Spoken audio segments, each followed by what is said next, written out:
SIP करके भूल जाने पे भी पैसा बन सकता है। चलिए एक स्टोरी सुनाता हूँ मैं आपको। ये एक स्टोरी गोवा के बंदे का है। एक उनसे इन्वेस्टमेंट कंपनी अप्रोच करते हैं और बोलते हैं कि मेरा एसआईपी कर दो। और उन्होंने 10,000 रुपये का एसआईपी 2008 में स्टार्ट किया। 2008 में स्टार्ट किया, एवरी मंथ 10-10 हजार डालते चले गए। वो एसआईपी चला कुछ 2013 तक, मतलब लगभग 6 साल तक एसआईपी चलता रहा। फिर हुआ क्या, उनका 6 लाख के आसपास इन्वेस्टमेंट हो गया, क्योंकि 1,20,000 पर ईयर, और उन्होंने 5 साल लगभग इन्वेस्टमेंट किया। और उनके बाद उन्होंने सडनली वो एसआईपी रोक दिए। रोकने का रीजन था कि उनका जॉब कुवैत में लग गया। तो वो गोवा में रहते थे और गोवा से सीधा कुवैत चले गए। कुवैत जाने के बाद उनका वो भूल ही गए कि मैंने भी इन्वेस्टमेंट भी कहीं किया था।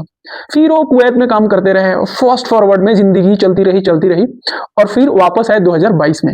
सो खाली 5 साल उन्होंने डाला, और उस टाइम पे जिस म्यूचुअल फंड में उन्होंने डाला था उसकी एनएवी की वैल्यू था कुछ 11 रुपया। नया नया लंच फंड हुआ था, जब फंड लंच होते हैं तो 10 रुपए के आसपास उसका एनएवी वैल्यू होता है। फिर उन्होंने जब छोड़ा था 2013 में, तब 17 रुपया एनएवी था। और फिर जब उसके बाद 5 साल 6 साल जमा किए, 13 तक निकल लिए कुवैत। फिर 2022 में फर्स्ट फॉरवर्ड में आए वापस। फिर वो मिलते हैं जिनके थ्रू उन्होंने इन्वेस्टमेंट किया था, जैसे म्यूचुअल फंड्स के लोग जो गाइड करते हैं उनके थ्रू गए और उनसे पूछे कि यार मैंने तो एसआईपी किया था, वो मेरा पैसा क्या हुआ, वो मेरा पैसा दिला दो, मेरा मुझे चाहिए। तो वो जो बंदा था जिसने इन्वेस्ट कराया था, उसने बोला कि ओके चलिए चेक करते हैं। और जब चेक किए तो उनके लिए सरप्राइज था। सरप्राइज ये था कि ये जो वैल्यू था 5-6 लाख रुपया का, वो 1.4 सीआर बन चुका था।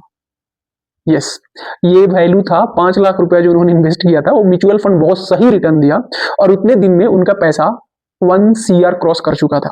वो देख के सरप्राइज हो गए, बोले कि यार इतने दिन मैंने कुवैत काम किया, मुश्किल से इतना मैं सेव कर पाया हूँ, ये तो बस 6 लाख रुपया डाल के छोड़ दिया, इतना बन गया। तो यही है बेसिकली मैजिक ऑफ कंपाउंडिंग। और अगर आप डाल के और भूल गए तो वो तो सबसे अच्छा कंपाउंडिंग है। तो बेसिकली यही हमें सिखाता है कि हम जब अपने फास्ट फॉरवर्ड लाइफ में होते हैं तो हम बहुत उधम मचाते हैं, लेकिन कोई भी चीज अगर डाल के ऐसे और छोड़ दिया जाए, और क्या वो जादू कर सकता है, ये इस स्टोरी से समझ में आता है। तो ऐसे ऐसे मैं वीडियो बनाता रहता हूँ। आपको पसंद आ रहा है देखिए और शेयर कीजिए, और उससे ज्यादा मजा आ रहा है तो सब्सक्राइब कर सकते हो। थैंक यू, मिलते हैं एक नए वीडियो में।